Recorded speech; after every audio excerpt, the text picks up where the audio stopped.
What's up YouTube? So today in this video we are discussing the big difference between hand floating render to power floating render. Now, as you know, power floats are big money, or at least they can be. Are they worth the money? What is the big difference? What do you gain from investing in a power float? Well, in this video we're going to show you the difference and the finish that you can get very early on using a power float compared to using a hand float. Stay tuned, it's going to be a quick video. We hope you enjoy it.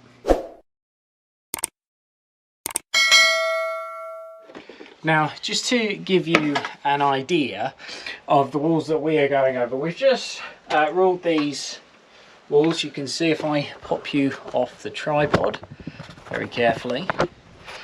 This is the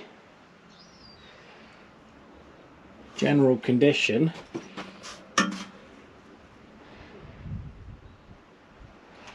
And along, you can see these walls have been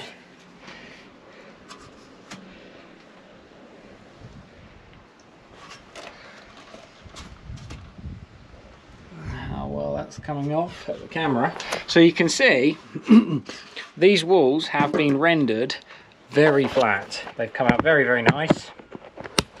It's always a little bit easier when you're going on to just standard brick, and we're rendering this. Homeowner wanted a sand and cement finish. So now it's coming to the point where we're looking at floating these up. So why would you consider possibly using a power float over a hand float? Well, just to show you the state of the walls currently, if I was to push my fingers in to the render, you can see that the render is very, very wet. Specifically there, you can see there's a lot of movement, a lot of moisture in the render.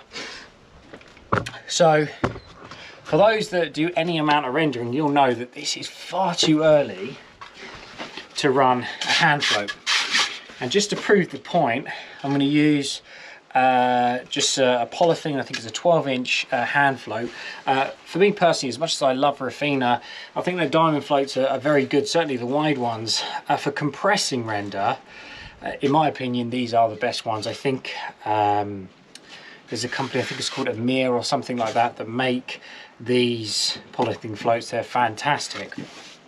But even though this one is very, very worn in, if I was to start rendering and floating this, you see straight away it's trying to dig in. It's trying to it's trying to pull the render off the wall. So this is far too early to be using a hand float. And in fact, sometimes when you see light shining down the wall and it looks really wavy, so I think the time's called the Devil's Hour, it looks really wavy, almost looks like the surface of the moon, and it's usually because of two things. They haven't ruled off the sand and cement properly, and then they've tried to float it up when it's far too wet. But notice the difference when we use the power float on exactly the same walls.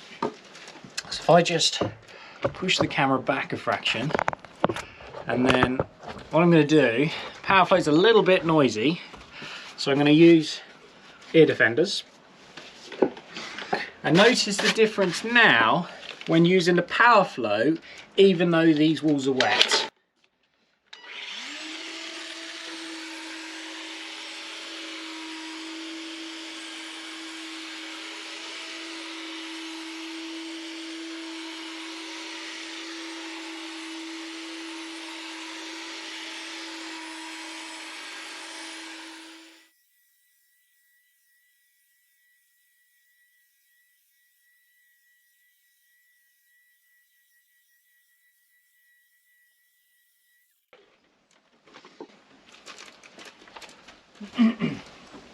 So we've just done a very, very quick pass over some of these walls. Now, full transparency, obviously we wouldn't be able to leave these walls just like this. As the sand and cement starts to dry, we'll obviously carry on floating these up.